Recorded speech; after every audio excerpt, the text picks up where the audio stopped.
January, 332 BC. The eastern coast of the Mediterranean Sea. A biting winter wind whips across the water, carrying the scent of salt and impending slaughter. Standing on the shoreline is a 24-year-old Macedonian king. He is entirely covered in dust and the blood of a dozen conquered nations. Half a mile across the churning, freezing straits lies the island fortress of Tyre. It is the naval crown jewel of the Persian Empire. Its walls are 150 feet high, plunging straight down into the unforgiving sea. It is universally considered by every military mind of the ancient world to be completely, utterly impregnable. Alexander's senior generals implore him to walk away. They beg him to march his army south to Egypt and bypass this impenetrable rock. To attack an island without a dominant navy is military suicide. It is madness. It is the textbook definition of insanity. Alexander does not walk away. He does not call a retreat. Instead, he issues an order that stuns his commanders into absolute silence. He orders his men to pick up stones. He orders them to chop down trees. He orders them to pour the earth itself into the ocean until the ocean ceases to exist. He is going to build a half-mile bridge of solid rock through the crushing waves, directly to the gates of Tyre. The siege is set. The impossible is mandated. It is a decision of breathtaking, almost psychopathic audacity. Alexander the Great has not merely come to conquer armies. He has come to conquer the laws of nature, to understand how a single human being dismantled the greatest superpower of antiquity in less than a decade. We must look beyond the gleaming bronze armor and the thundering cavalry charges. We must examine the invisible architecture of fear. We must understand the dark, relentless, and deeply unsettling psychology of a man who bent reality itself to his will. First, the architect of a new world must secure his foundation through absolute, paralyzing trauma. 3 years earlier, in 335 BC, Alexander inherits a fractured, volatile kingdom. His father, King Philip II, has been assassinated. The powerful Greek city-states to the south, Athens, Sparta, and Thebes, smell weakness. They see a 20-year-old boy on the throne and immediately rise in open rebellion. The instinct of a standard king is to negotiate. The instinct of a general is to defeat the rebel army in the field and demand tribute. But Alexander understands a terrifying truth about human nature. A defeated enemy will eventually heal, rearm, and rebel again. He marches his army south at a blinding, impossible speed. He surrounds the city of Thebes. When the Theban army falls, Alexander does not simply occupy the city. He invokes a concept the ancient world knows as damnatio memoria, the total condemnation of memory. He orders his men to slaughter the defenders. He sells 30,000 surviving men, women, and children into brutal slavery. Then, he orders his engineers to dismantle the city. Every temple, every market, every home is physically torn down to the bedrock. He leaves only a single structure standing, the house of the poet Pindar. It is an act of city-scale psychological mutilation. He does not merely defeat Thebes, he erases it from the earth. By leaving a sprawling, empty wasteland where one of the greatest cities of Greek antiquity once stood, he creates a permanent, gaping wound in the psyche of the Greek world. The message to Athens and Sparta is deafening. Rebellion will not result in subjugation. It will result in your physical extinction. The Greek states are paralyzed by existential terror. The home front is secured. The invasion of the Persian Empire begins. In May 334 BC, Alexander's army arrives at the banks of the river Granicus. Waiting for him on the opposite bank is a massive Persian force, holding the high ground. The river is deep, fast-flowing, and its banks are steep and muddy. Ancient military protocol dictates a rigid, gentlemanly rhythm to warfare. Armies march during the day, they make camp in the evening. They rest, they eat, and they deploy into formal battle lines the following morning. Alexander's most experienced commander, Parmenion, urges the king to make camp. The men are exhausted. The sun is beginning to set. To attack across a river at dusk is chaotic, blind, and suicidal. Alexander ignores him. He deploys weaponized exhaustion. He understands that the Persian commanders are psychologically anchored to the rules of traditional warfare. They expect the Macedonians to sleep. Their guard is lowered.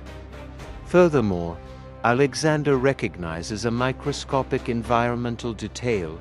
The setting sun is currently blazing directly into the eyes of the Persian cavalry across the water. He sounds the trumpets. He draws his sword and personally leads the elite companion cavalry straight into the freezing, churning river. The shock is absolute. The Persians scramble to mount their horses, blinded by the dying sun and completely disoriented by an enemy that refuses to obey the rules of time and fatigue. The Macedonian charge shatters the Persian left flank before they can form a cohesive line. Alexander turns a tactical disadvantage into a psychological sledgehammer. He proves that he will not fight the war his enemies have prepared for. As he drives deeper into Asia Minor, this psychological warfare extends beyond the battlefield and into the realm of myth. Arriving in the city of Gordium, Alexander is presented with the legendary Gordian knot. It is a massive, impossibly complex tangle of cornel bark securing a chariot to a pole.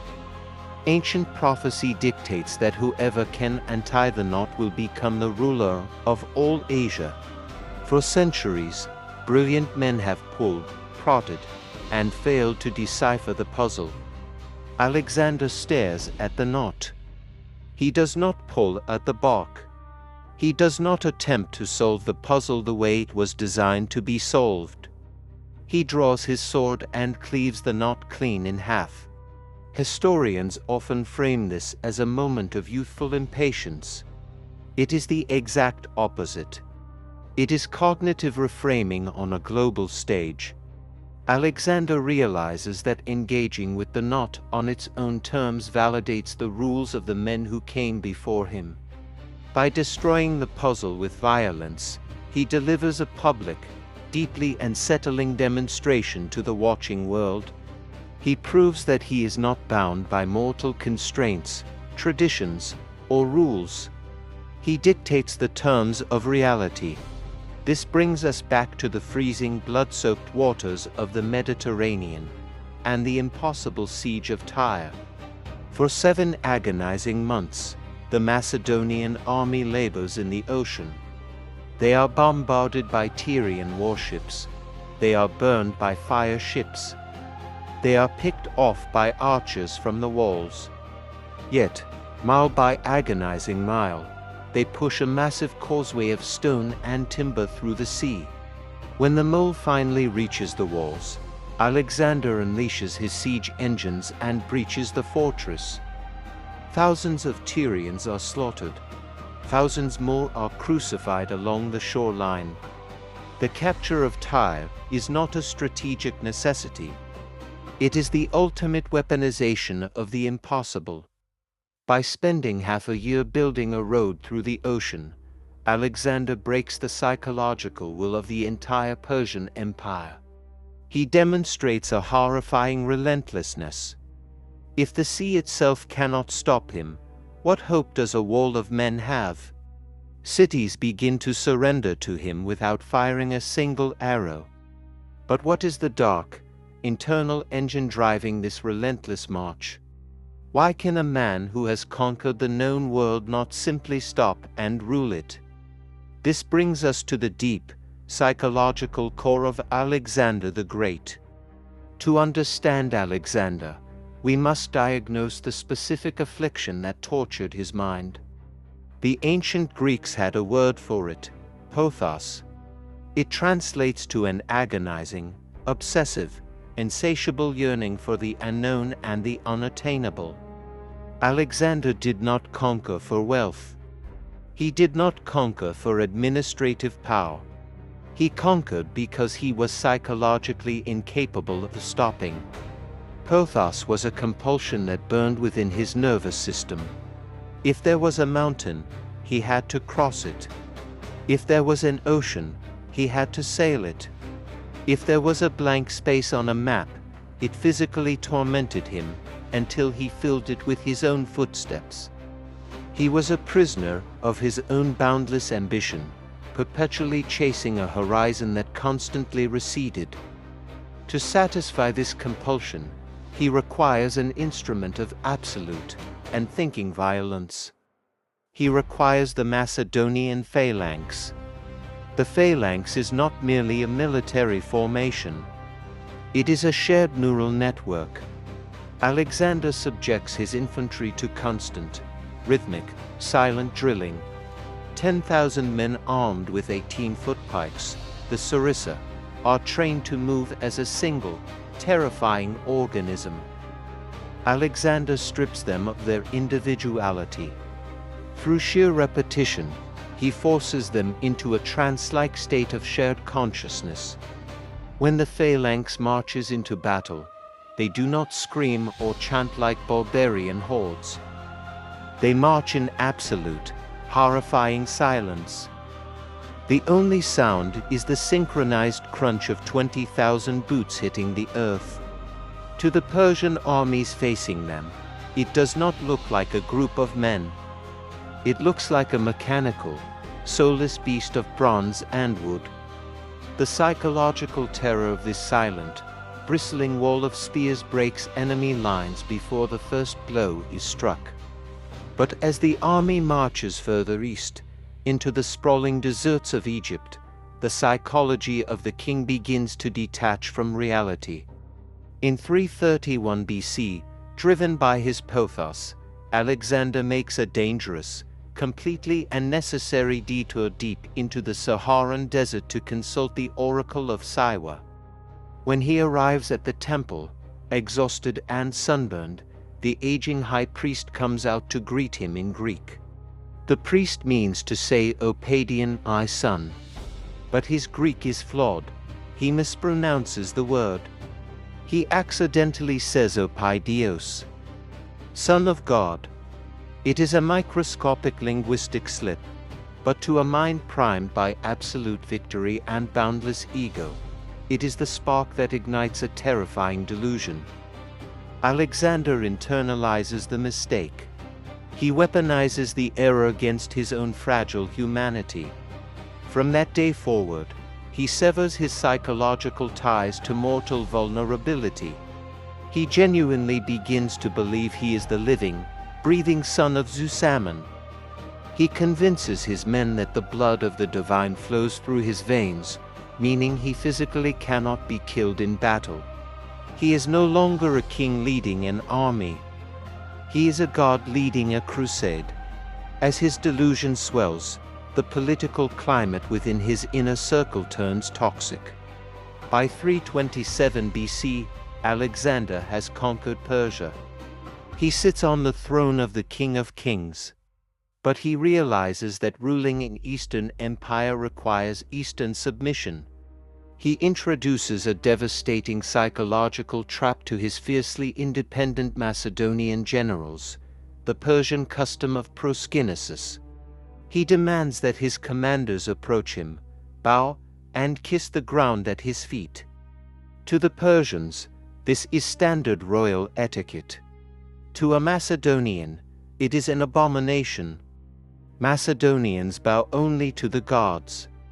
They consider their king a first among equals, a man who bleeds and drinks beside them. Alexander is not doing this for mere vanity. It is a calculated ego trap designed to force a psychological crisis.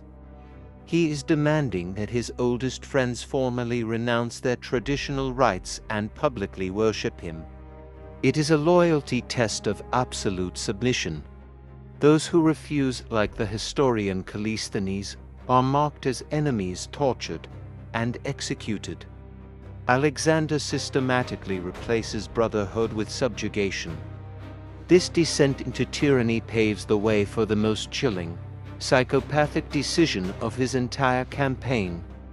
In 325 BC, Alexander's army finally reaches its breaking point in India. The men mutiny. They refuse to march another step east. Alexander is furious. Denied his pothos, denied the edge of the world, he is forced to turn back. But he refuses to return via the safe, established routes. Instead, he orders his massive army, complete with camp followers, women, and children, to march through the blistering, waterless nightmare of the Jedrosian Desert in southern Iran. Historians have debated the strategic reasoning for this route for centuries. There is none. It is an act of pure, punitive megalomania. Legend states that the ancient rulers Cyrus the Great and Semiramis attempted to cross this desert and emerged with only a handful of survivors. Alexander does not march into the desert to map a route. He marches into the desert to beat a ghost. It is a psychopathic endurance test. He deliberately subjects his own loyal army to starvation, dehydration, and madness simply to prove that his will is superior to the legends of antiquity. Men drink the blood of their own pack animals. Soldiers are swept away in sudden flash floods in dry ravines. Thousands collapse in the scorching sand and are left to die. Alexander survives the crossing, but he sacrifices an estimated tens of thousands of his own people to do it. He conquers the terrain by feeding his army to the wasteland. Yet, the ultimate collapse of Alexander's mind does not come from the desert or from an enemy sword. It comes from the fragility of the human heart. In 324 BC, in the city of Ecbatana, Alexander's lifelong companion, his cavalry commander, and the other half of his soul, Hephaestion, falls ill and dies of a fever. The psychological shock is seismic. Alexander does not just grieve, his mind completely fragments. He throws himself onto the corpse and weeps for a day and a night. But a god cannot simply be sad. A god must force the world to reflect his agony. Alexander weaponizes his mass grief. He orders the attending physician to be crucified for failing to save his friend. He issues an imperial decree banning all music across the vast expanse of the Persian Empire. He orders the manes and tails of every horse in the army to be shorn as a sign of mourning. Then, he leads a military campaign against a neighboring mountain tribe, the Caucasyans. He slaughters every man, woman, and child his army can find. He openly declares it a blood sacrifice to the ghost of Hephaestion. It is mass psychosis projected onto a global stage. Millions of people are forced into silence, terror, and mourning, simply because the ruler of the world has suffered a broken heart. Alexander the Great dies just months later, in the humid palaces of Babylon in 323 BC, at the age of 32. His empire, built entirely upon the gravitational pull of his own terrifying psychology, immediately fractures and bleeds into 40 years of civil war. But the blueprint of his authority remains burned into the consciousness of humanity. Alexander did not conquer the known world simply because his phalanx was deeper or his cavalry was faster. He conquered the world because he was a master of human perception. He understood that reality is not fixed, it is malleable, bending to the will of the man who refuses to accept its limits. True power resides in the ability to overwrite the fears, the traditions, and the sanity of the people around you. It is a chilling, beautiful, and terrifying realization. It teaches us that the greatest conquerors in history are rarely the most reasonable men. Often, the fate of the world is dictated by those who stare into the abyss, embrace the impossible, and simply refuse to blink. From the traumatized ruins of Thebes to the suffocating sands of the Gedrosian desert, Alexander proved that true power does not reside in the sword.